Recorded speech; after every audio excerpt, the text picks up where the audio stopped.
boys and girls. I want us to talk about our cube strategy. This is a great strategy for when we have word problems. Now, we've done it a little bit in number talks and problem solving, but I want you to start using it often. It helps you figure out what's going on in the problem. So we call it cubes because it spells C-U-B-E-S.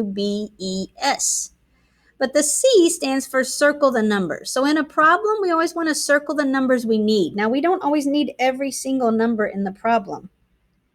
But sometimes we do need the number. So we want to circle the numbers. U is for underline the question. I always like to underline the question first. So I'm sure, what is this thing asking me? B is for box any keywords that might help me know what to do, whether to combine or to separate. E means evaluate and draw. That means make a plan, come up with a plan. What am I going to do? And then S stands for solve and check. Okay, so let's go look at some problems that we have this week.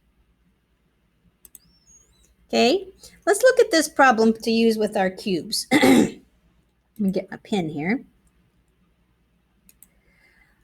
Let's read the problem first. Logan likes to play baseball with his friends. On Monday, they played 5 innings of baseball before it got dark. Over the weekend, they played another 12 innings of baseball.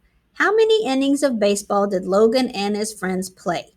Well, first thing I want to do is underline. Even though in cubes the C comes first, I'm going to underline the question and I'm going to read it again. How many innings of baseball did Logan and his friends play? So it's asking me about innings of baseball. So I'm going to go back and I'm going to circle. The C stands for circle the numbers. On Monday, they played 5 innings. Well, my question's about innings. So yes, I do need that 5 innings. Okay. Over the weekend, they played another 12 innings. That's about innings too. So I do need that number. Okay.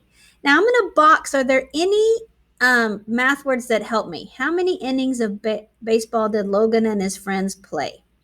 There isn't really any great math words in there to help me know what to do. So I'm not going to box anything. But then the E is for evaluate. I'm either going to draw or I'm going to write my number sentence. So I know they want to know how many innings did he play kind of in all. So I'm thinking this is an addition sentence. So I'm going to write it just first they played 5 innings. Then they played another, well, that would tell me to add 12 innings. And then I'm going to figure out the answer. I always want to write the number sentence the way it is in the problem to see that it makes sense. Now, if I add that 5 plus 2 is 7, and then my 10, I get 17 innings. Now, that's my solve and check. But now I solved it, but I want to check and see if that makes sense. Okay? Uh-oh, I forgot it. I-N-N-I-N-G.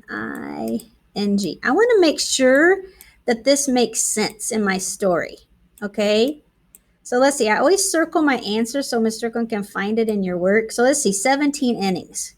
Let's see. On Monday, they played 5 innings. Over the weekend, they played another 12. They played 17 innings. How many innings did they play? Does 17 make sense? Yes, that makes sense to me. If I had subtracted for some reason and gotten 7 innings, well, I would be like, well, it couldn't be 7 innings because they played 5 and then they played another 12. Another might be a word I could box that might help me. Okay, that's how I would use my cubes to solve a problem. Let's practice another one.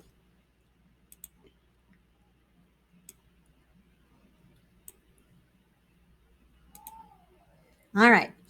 Ethan was super hungry at dinner yesterday. He ate 5 pieces of pizza. The pizza had a total of 16 pieces. How many pieces of pizza were left for the rest of Ethan's family to eat? So I'm going to underline this question because let's think about my cubes. Okay, let's go back and look at it. What does my cube say? Circle, underline, box, evaluate, and solve. Come up with a plan and solve, right? So I'm going to go back and I'm going to look at that again. Okay. Ethan was super hungry. How many pieces of pizza were left for the rest of the family to eat? So I'm looking for the pizzas that were left. Let's see. He ate 5 pieces. Do I need to know that? Yes, I'm going to circle that number. The pizza had a total of 16 pieces. Well, yes, I know that.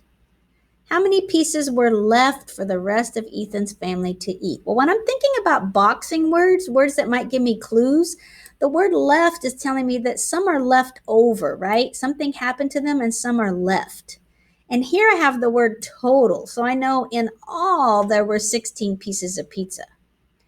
So if I write this the way that I could think about it as it happened in the story, there he ate 5 pieces, and I know when you eat them, they're usually gone, right? So I know there was a total. So let me think about this. There was a total of 16 pieces. He ate 5 of them. Well, when you eat them, they're gone. So I'm going to notice subtract. He ate 5. How many were left for the rest of the family? So if I think about that problem, 6 take away 5 is 1, and my 10 makes 11 pieces. Let's see if that makes sense in my story. Okay, I always want to label my problem. Whoops. And I want to circle it. Okay, 11 pieces. Let's see if that makes sense. He ate 5 pieces, and there was a total of 16. Well, I can go check that by doing this. He ate 5, and then whatever was left makes a total of 16.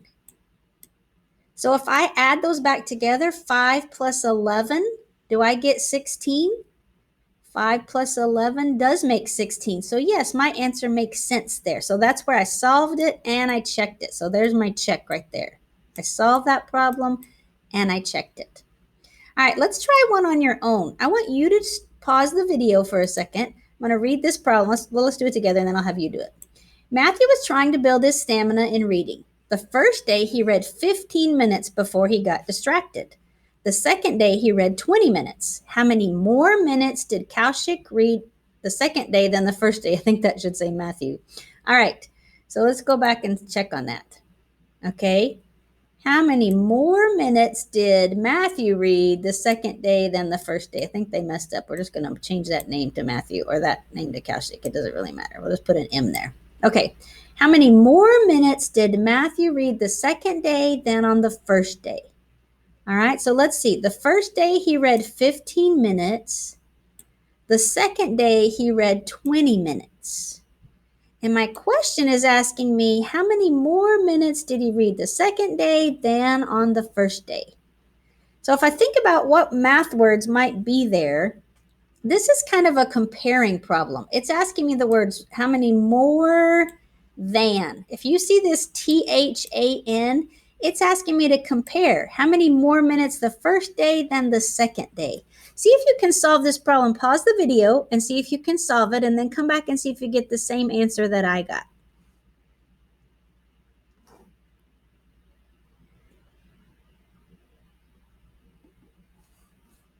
All right, so let's look at that.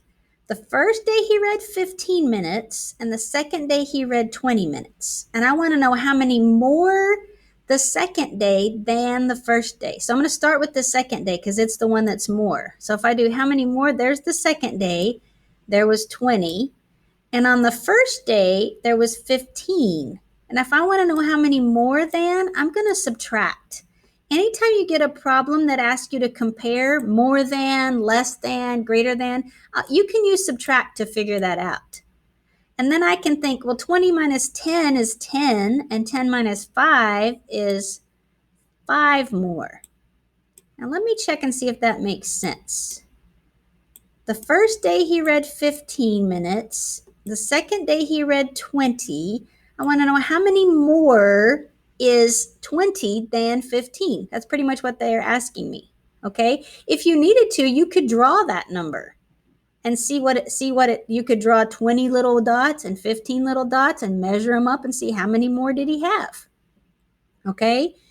All right. Let's look at the next one. We have one more to try out.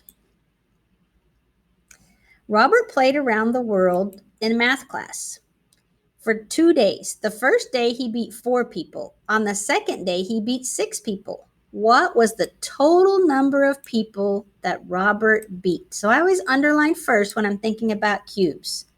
What was the total number of people? Well, let's see.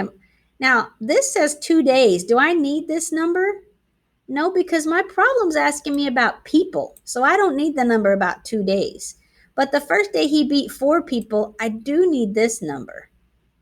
On the second day, he beat 6 people. Well, that's about people too, so I need that number also. So be careful. Don't just see a number and start circling. Oh, yeah, I need all those numbers because I didn't need this number. It was a trick. Okay. Now it says, what is the total number of people Robert beat? Well, the word total is a great math word that helps me know what to do in the problem. Total, I want to put it all together because I'm looking for a total. So I'm going to see the first day he beat 4 people. The second day he beat 6 people. And if I'm putting those together, I'm going to add them. I'm going to put those together and add. So my total is going to be 10 people. And I'm going to write people, and then I'm going to check it and see if my answer makes sense. Okay. 10 people. So let's see if that makes sense. He beat 4 people, and then he beat 6 people. How many people did he beat in all? 10. Yep, that answer makes sense. All right, so I checked myself. It does make sense. All right, so let's practice working on our cubes. Circle, underline, box any important math words, evaluate and draw. That's where I make a plan. I'm either going to make a number sentence or I'm going to draw it. What am I going to do? And then solve and check. Solve and check. That's how I do my problem solving. All right, that's what I want to see whenever we do problem solving. All right, awesome job.